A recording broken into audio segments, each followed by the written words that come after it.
देवउठनी एकादशी पर हुई आतिशबाजी और शहर में चल रहे बेढंगे निर्माण कार्यों की वजह से शहर की आबोहवा में प्रदूषण का मानक खराब हालत पर पहुंच गया है। जबलपुर की आबोहवा में बढ़ते प्रदूषण, धूल और बारूद के कण लोगों के स्वास्थ्य को प्रभावित कर रहे हैं।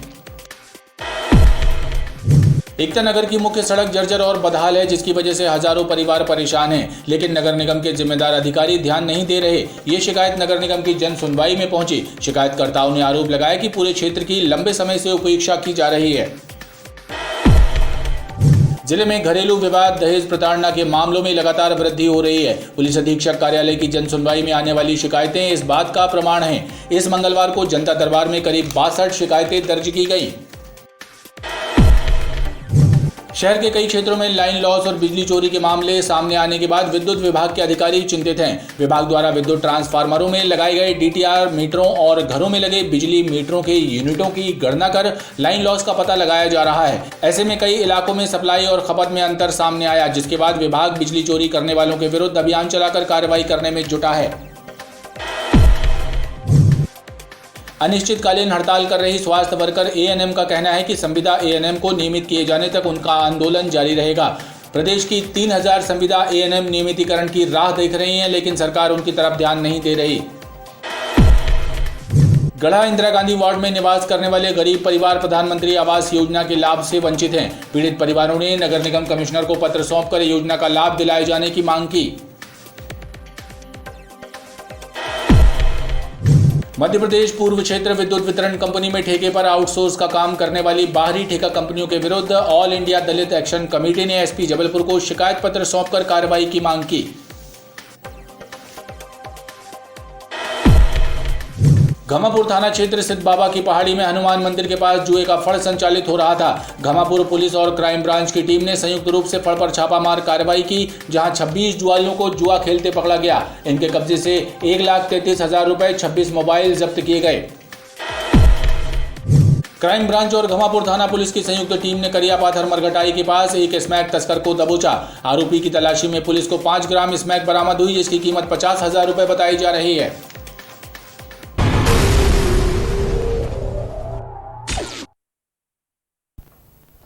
नमस्कार, बीटीवी न्यूज में स्वागत है आपका। इस बुलेटिन के साथ मैं हूं कृष्ण कुमार और आइए इस बुलेटिन की शुरुआत करें। उससे पहले नजर डालते हैं हेडलाइंस पर।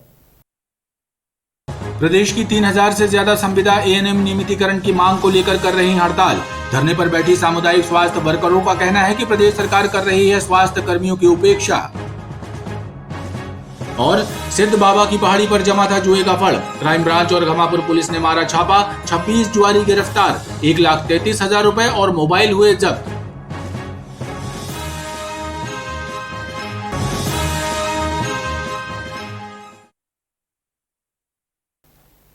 देवउठनी एकादशी पर हुई आतिशबाजी और शहर में चल रहे बेढंगे निर्माण कार्यों की वजह से शहर की आबोहवा में प्रदूषण का मानक खराब हालात तक पहुंच गया है। जबलपुर की आबोहवा में बढ़ते प्रदूषण, धूल और बारूद के कण लोगों के स्वास्थ्य को प्रभावित कर रहे हैं। नेशनल एयर क्वालिटी इंडेक्स के आंकड़ों के मुताबिक मध्य एरिया में मंगलवार को प्रदूषण का स्तर 233 AQI तक पहुंच गया है। देवउठनी एकादशी पर हुई आतिशबाजी और शहर में चल रहे निर्माण कार्यों की वजह से शहर की आबोहवा जहरीली हो चली है। हवा में प्रदूषण का स्तर खराब स्थिति तक जा पहुंचा है। प्रदूषण नियंत्रण बोर्ड द्वारा एयर क्वालिटी का पता लगाने शहर में अलग अलग 3 स्थानों पर एयर क्वालिटी मॉनिटर लगाए गए हैं, जिसमें मध्यम एरिया में दर्ज हुआ एयर क्वालिटी इंडेक्स 233 तक जा पहुंचा है। विशेषज्ञों की माने तो एयर क्वालिटी में धूल और बारूद के कणों से शहर की आबोहवा प्रदूषित हो रही है, जिसका सबसे बड़ा कारण निर्माण कार्यों से उड़ने वाली धूल है।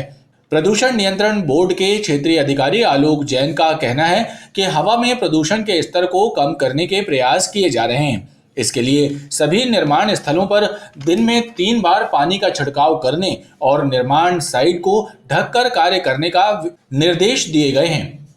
इस समय शहर में जो बोर्ड के द्वारा एक CATUMS लगाया गया है मालवी चौक पे, इस समय आपके डाटा देखेंगे ऑनलाइन तो 233 AQI 233 चल रहा है।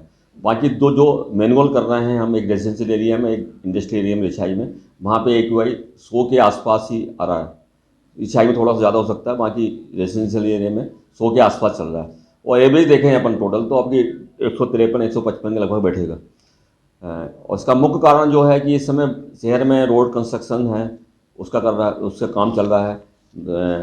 स्मार्ट सिटी का रोड का काम चल रहा है, ओवरब्रिज का काम चल रहा है, सिविल लाइन का काम चल रहा है। और सबसे इम्पॉर्टेंट चीज़ है कि जो विंटर के सीजन में जब गैसेस ऊपर नहीं जा पाती हैं, उस समय ये पॉल्यूशन लेवल एक बार बढ़ जाता है, पूरा सब दूर बढ़ता है पूरे इंडिया के, मतलब आप देखें जहाँ जहाँ वो है, तो इसका असर यहाँ पे भी है। शहरी क्षेत्रों में एयर प्रदूषण की मात्रा लगातार बढ़ रही है। सामान्य दिनों में ये स्तर घटता बढ़ता रहता है, लेकिन वर्तमान में मध्य एरिया मालवीय चौक पर प्रदूषण का स्तर 233 AQI तक पहुंचा है, जो लोगों को बीमार करने के लिए काफी है। एकता नगर की मुख्य सड़क जर्जर और बदहाल है, जिसकी वजह से हजारों परिवार परेशान हैं, लेकिन नगर निगम के जिम्मेदार अधिकारी ध्यान नहीं दे रहे हैं। ये शिकायत नगर निगम की जन सुनवाई में पहुंची। शिकायतकर्ताओं ने आरोप लगाया कि पूरे क्षेत्र की लंबे समय से उपेक्षा की जा रही है। नगर निगम में आयोजित साप्ताहिक जनता दरबार में इस सप्ताह कुल 19 शिकायतें पहुंची, जिनमें से अधिकांश शिकायतें अतिक्रमण शाखा से संबंधित रहीं। एकता नगर से आए लोगों ने बताया कि जर्जर और बदहाल सड़क से सब परेशान हैं, लेकिन जिम्मेदार अधिकारी ध्यान नहीं दे रहे हैं। एकता नगर की रोड बहुत ज़्यादा खराब है और बरसात के टाइम में 3-3 फुट पानी भर जाता है, घर से निकलना मुश्किल हो जाता है।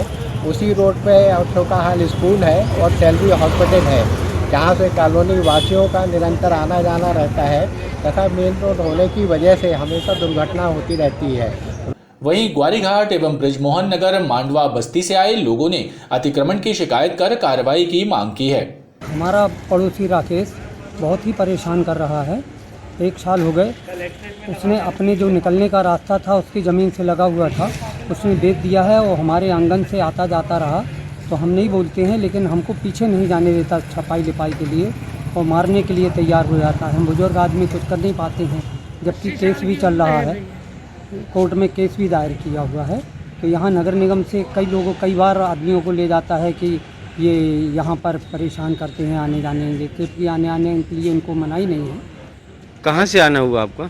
जी, मैं ग्वारीघाट का निवासी हूँ। जो ब्रजमोहन नगर रामपुर छापर टेंडर फर्स्ट संजीवनी हॉस्पिटल के बाजू में LO1 का 1 नंबर, LN3, LN2, वहाँ के सभी निवासी बहुत परेशान हैं, क्योंकि नीचे के लोगों ने उसको अतिक्रमण कर रखा है, जिससे हम लोगों को गाड़ी घोड़ा रखने में बहुत परेशानियां आ रही।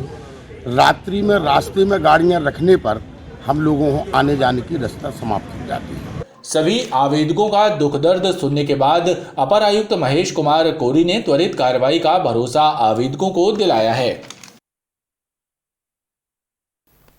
जिले में घरेलू विवाद, दहेज प्रताड़ना के मामलों में लगातार वृद्धि हो रही है। पुलिस अधीक्षक कार्यालय की जन सुनवाई में आने वाली शिकायतें इस बात का प्रमाण है। इस मंगलवार को जनता दरबार में करीब 62 शिकायतें दर्ज की गईं। पुलिस अधिकारियों की माने तो इन शिकायतों में ज्यादातर शिकायतें पारिवारिक विवाद की हैं। आवेदकों की इन शिकायतों के निराकरण और कार्रवाई के लिए पुलिस परिवार परामर्श केंद्र और संबंधित थानों को निर्देश दिए गए हैं।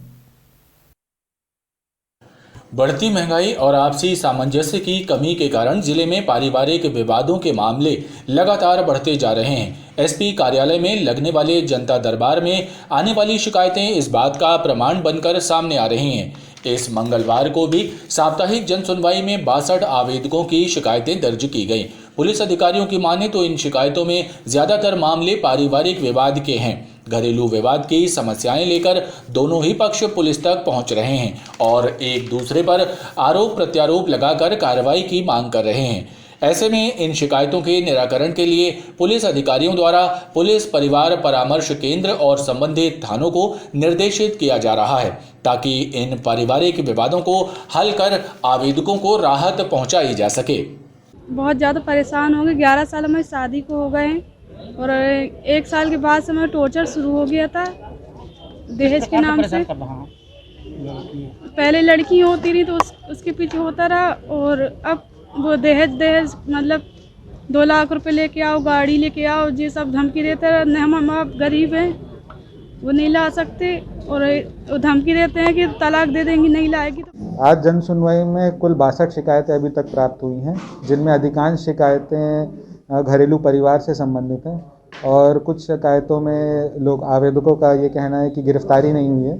तो जो सिंपल मारपीट के मामले हैं उनमें बताया गया है आवेदकों को, क्योंकि अब सुप्रीम कोर्ट की निर्देशानुसार अनिश कुमार की गाइडलाइन के हिसाब से अब 7 वर्ष से जिनकी भी सज़ा कम होती है उनको थाने से ही जमानत मुचलके पे छोड़ने के निर्देश हैं।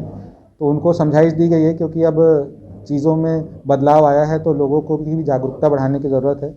बाकी जो अधिकांश घरेलू मामले हैं उनको परिवार परामर्श केंद्र और संबंधित थानों में बोल दिया गया ताकि दोनों पक्षों को बुला के बेहतर काउंसलिंग कर दी जाए। इसके अलावा जन सुनवाई में आपसी मारपीट, धोखाधड़ी और आरोपियों की गिरफ्तारी ना होने जैसी शिकायतें भी आवेदकों द्वारा दर्ज कराई गई, जिस पर पुलिस अधिकारियों ने आवेदकों को कार्रवाई का भरोसा दिलाया।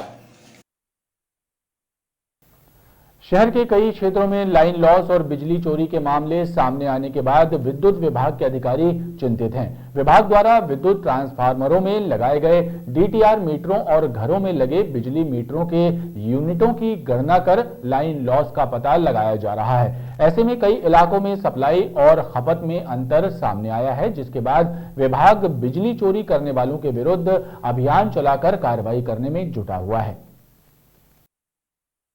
एक तरफ महंगी बिजली ने उपभोक्ताओं को परेशान कर रखा है, तो वहीं दूसरी ओर लाइन लॉस और बढ़ती बिजली चोरी से विद्युत विभाग के अधिकारी भी परेशान हैं। बिजली चोरी और लाइन लॉस का पता लगाने विभाग ने ट्रांसफार्मरों में लगाए गए डीटीआर मोटरों और घरों में लगे बिजली मीटरों की खपत का लगातार आकलन करना शुरू कर दिया है, जिसके बाद शहर के इलाकों में डीटीआर लॉस के मामले सामने आए हैं। विभागीय अधिकारियों की माने तो लाइन लॉस और बिजली चोरी को रोकने लगातार कार्रवाई की जा रही है और टीम बनाकर लाइन लॉस वाले क्षेत्रों में विद्युत खपत की जांच कर विद्युत चोरी के मामले भी दर्ज किए जा रहे हैं। सभी जो ट्रांसफार्मर हैं उसमें ट्रांसफार्मरों में एक डीटीआर मीटर लगाए गए हैं। इन मीटरों पर भी हमारे ट्रांसफार्मर से जितनी यूनिट निकलती है उसको रिकॉर्ड किया जाता है। इसके साथ ही जो उपभोक्ता उस ट्रांसफार्मर से सप्लाई लेते हैं उनकी यूनिट की गणना भी की जाती है। इस तरह से हमको ऑफिस से मैं बैठकर कैलकुलेशन करके ये पता चल जाता है कि उस ट्रांसफार्मर में से कितनी बिजली गई व उपभोक्ताओं के मीटरों में कितनी बिजली रिकॉर्ड हुई। और इन दोनों मीटरों का जो डिफरेंस होता है उससे अभिप्राय ये होता है कि वहाँ कहीं हमारे यूनिट का लॉस हो रहा है। इससे हम थेफ्ट प्रोन एरिया को कंसंट्रेट कर पाते हैं और उस पर चोरी पकड़ने की व ज़्यादा से ज़्यादा बिजली यूनिट सोल्ड करने की कार्रवाई कर पाते हैं। विभागीय अधिकारियों की माने तो शहर के बड़ा फुहारा, राजीव गांधी नगर, उजारपुरवा, हाथीताल के आसपास के कुछ क्षेत्रों में डीटीआर लॉस की बात सामने आई है। इन क्षेत्रों में लाइन लॉस को कम करने का प्रयास किया जा रहा है। अनिश्चितकालीन हड़ताल कर रही स्वास्थ्य वर्कर एएनएम का कहना है कि संविदा एएनएम को नियमित किए जाने तक उनका आंदोलन जारी रहेगा। प्रदेश की 3000 संविदा एएनएम नियमितीकरण की राह देख रही हैं, लेकिन सरकार उनकी तरफ ध्यान नहीं दे रही है। अपनी 2 आर्थिक और 10 अनार्थिक मांगों को लेकर सामुदायिक स्वास्थ्य वर्कर एएनएम हड़ताल पर हैं। सिविक सेंटर उद्यान में अनिश्चितकालीन हड़ताल पर बैठी एएनएम का कहना है कि संविदा एएनएम को नियमित किए जाने तक उनका ये संघर्ष जारी रहेगा। कोविड के दौरान अपनी जान पर खेलकर लोगों तक सरकारी स्वास्थ्य सेवाओं का लाभ पहुंचाने वाले सामुदायिक हेल्थ वर्कर उपेक्षित हैं। प्रदेश सरकार उनकी तरफ ध्यान नहीं दे रही है। हम कर रहे हैं वो अमानवीय लग रहा है, लेकिन जो शासन हमारे साथ कर रहा है, जो नियमित हमारे संविदा कर्मचारी बहने हैं, मात्र उनकी सैलरी 12,000 है। 12,000 में हमें पूरे ब्लॉकों में भटका दिया जा रहा है, जिसमें कर्मचारी 4,000 रुपए प्रति माह का खर्च कर दे रहा है। उस कर्मचारी के पास बचता है 8,000। क्या ये मानवीय है कि 8,000 में एक परिवार चल सकता है? सामुदायिक हेल्थ वर्कर्स का कहना है कि सभी विभागों के संविदा कर्मचारियों को नियमितीकरण का लाभ दिया जा चुका है, लेकिन सबसे महत्वपूर्ण स्वास्थ्य विभाग के कर्मचारी इस लाभ से वंचित हैं। सरकार के दोहरे मापदंड से हेल्थ वर्कर परेशान और हताश हैं। गढ़ा इंदिरा गांधी वार्ड में निवास करने वाले गरीब परिवार प्रधानमंत्री आवास योजना के लाभ से वंचित हैं। पीड़ित परिवारों ने नगर निगम कमिश्नर को पत्र सौंपकर योजना का लाभ दिलाए जाने की मांग की है। इंदिरा गांधी वार्ड गढ़ा से नगर निगम मुख्यालय पहुंचे गरीब परिवारों ने शिकायत की है कि प्रधानमंत्री आवास योजना के फॉर्म भरवाने के बाद उनकी सुध नहीं ली गई। पूरी बस्ती के लोग स्वयं को ठगा सा महसूस कर रहे हैं। फोन लगाते हैं 181 में, कोई सुनवाई नहीं होती। हम वैसे ही में रहते हैं, इतने कमर नक के जाते हैं हम लोग, बच्चे सब लौटते रहते हैं और हमें अभी भी वैसे ही जगह पे डाले हैं। जो लाभ सबको मिल रहा है वो हम लोगों को क्यों नहीं मिलता। हमारा कहना ये है कि अगर हम कुछ नहीं कर सकते हैं तो जब सरकार सबके लिए करता है तो हमारे लिए भी करे। बड़ी भयावह स्थिति में ये रह रहे हैं। इस मोहल्ले में भी ये अपने बच्चों के साथ अपना जीवन गुजार रहे हैं बड़ी कठिन परिस्थितियों में। आज इसी संदर्भ में हमारे साथ ये सभी क्षेत्रीय जन लोग कमिश्नर साहब को ज्ञापन देने आए हैं कि हमारी जो आवेदन दिए हैं उन आवेदनों में सुनवाई की जाए, मुख्यमंत्री तक हमारी खबर पहुंचाई जाए और हमें जो राशि मिलनी चाहिए प्रधानमंत्री आवास योजना की, वह राशि इन तक पहुंचे और इनके अपने स्वयं के भवन और निर्माण ये पुनः बना सकें और अपने परिवार के बीच अच्छी तरीके से रह सकें। इंदिरा गांधी वार्ड के गरीब और जरूरतमंद परिवारों का कहना है कि योजना की मदद से उनको पक्की छत नसीब हो सकती है, लेकिन क्षेत्र के ताकतवर लोग नहीं चाहते कि गरीबों का भला हो। मध्य प्रदेश पूर्व क्षेत्र विद्युत वितरण कंपनी में ठेके पर आउटसोर्स का काम करने वाली बाहरी ठेका कंपनियों के विरुद्ध ऑल इंडिया दलित एक्शन कमेटी ने एसपी जबलपुर को शिकायत पत्र सौंपकर कार्रवाई की मांग की है।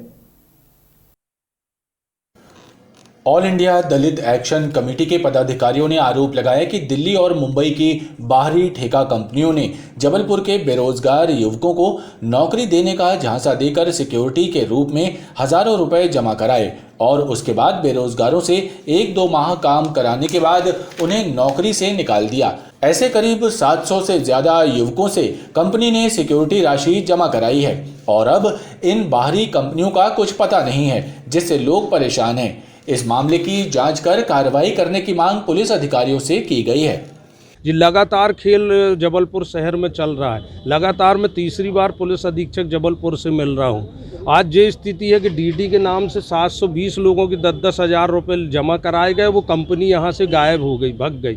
तबकि आरोपी को पूर्व में हमने पकड़ाया था, उसके बाद उसके ऊपर कार्रवाई नहीं हुई है। आज मैं पुनः एसपी साहब से बड़ी संख्या में कर्मचारी आए हुए हैं, ज्ञापन दिया है उनको, कार्रवाई का बोला साहब ने। तत्काल टीआई गोरखपुर को निर्देश दिए गए हैं कि उसको आज शाम तक तत्काल आरोपियों के ऊपर प्रकरण दर्ज किया जाए। पुलिस अधीक्षक सिद्धार्थ बहुगुणा ने इस मामले की जांच और कार्रवाई का आश्वासन प्रतिनिधि मंडल को दिया है।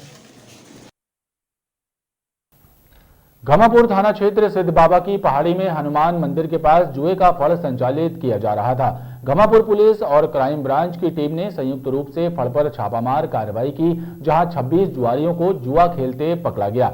इनके कब्जे से 1,33,000 रुपए, 26 मोबाइल जब्त किए गए हैं। फड़ संचालक फरार है, जिसकी तलाश पुलिस कर रही है। घमापुर क्षेत्र सिद्ध बाबा की पहाड़ी हनुमान मंदिर के पास पुलिस ने जुआ फड़ पर छापामार कार्रवाई की। कार्रवाई के दौरान पुलिस ने 26 जुआरियों को जुआ खेलते रंगे हाथों दबोचा। इनके कब्जे से 1,33,000 रुपए और 26 मोबाइल बरामद किए गए। पुलिस के मुताबिक जुआ फड़ का संचालन क्षेत्र का बदमाश दीपू ठाकुर कर रहा था। दीपू फिलहाल फरार है, जिसकी तलाश पुलिस कर रही है। करीब 26 आरोपी थे जो सिद्ध बाबा हनुमान मंदिर के पास, इन लोग सब जुआ खेल रहे थे, जिन्हें मुखबिर सूचना पर हमारा क्राइम ब्रांच स्काट के घेराबंदी कर पकड़ा गया, जिनके पास से करीब 1,33,000 रुपये जब्ती हुए हैं। ये जुआ इन लोगों के द्वारा, इसका मेन मुखिया तो नहीं मिला, इनके द्वारा पूछताछ में बताया गया है कि ये दीपू ठाकुर है, बरऊ मोहल्ला का, उसका जुआ है। कब पकड़ा ये आपने? ये रात में अपन ने आज दिनांक को पकड़े हैं करीब 5 बजे। पुलिस ने जुआरियों के विरुद्ध प्रकरण पंजीबद्ध कर कार्रवाई शुरू कर दी है। क्राइम ब्रांच और घमापुर थाना पुलिस की संयुक्त टीम ने करियापाथर मरघटाई के पास एक स्मैक तस्कर को दबोचा है। आरोपी की तलाशी में पुलिस को 5 ग्राम स्मैक बरामद हुई, जिसकी कीमत 50,000 रुपए बताई जा रही है। पुलिस की माने तो आरोपी स्मैक की छोटी छोटी पुड़िया बनाकर उसे बेचने का काम कर रहा था। उसके विरुद्ध एनडीपीएस एक्ट के प्रावधानों के तहत प्रकरण दर्ज किया गया है। घमापुर पुलिस और क्राइम ब्रांच ने मुखबिर की सूचना पर करियापाथर मरघटाई के पास दबिश देकर 31 वर्षीय अनमोल वंशकार को गिरफ्तार किया। अनमोल के पैंट की जेब से पुलिस को 5 ग्राम स्मैक बरामद हुई, जिसकी कीमत लगभग 50,000 रुपए बताई जा रही है। पुलिस की माने तो अनमोल स्मैक की छोटी छोटी पुड़िया बनाकर बेच रहा था। उसके विरुद्ध एनडीपीएस एक्ट के प्रावधानों के तहत प्रकरण दर्ज किया गया है। थाना घमापुर में एक सूचना मिलने पर रेड कार्रवाई की गई थी, जिसमें एक अनमोल वंशकार है, उससे करीब 5 ग्राम स्मैक जब्त हुआ और उसके विरुद्ध थाना घमापुर में 8/21 एनडीपीएस एक्ट के तहत वैधानिक कार्रवाई एफआईआर दर्ज करके वैधानिक कार्रवाई की जा रही है।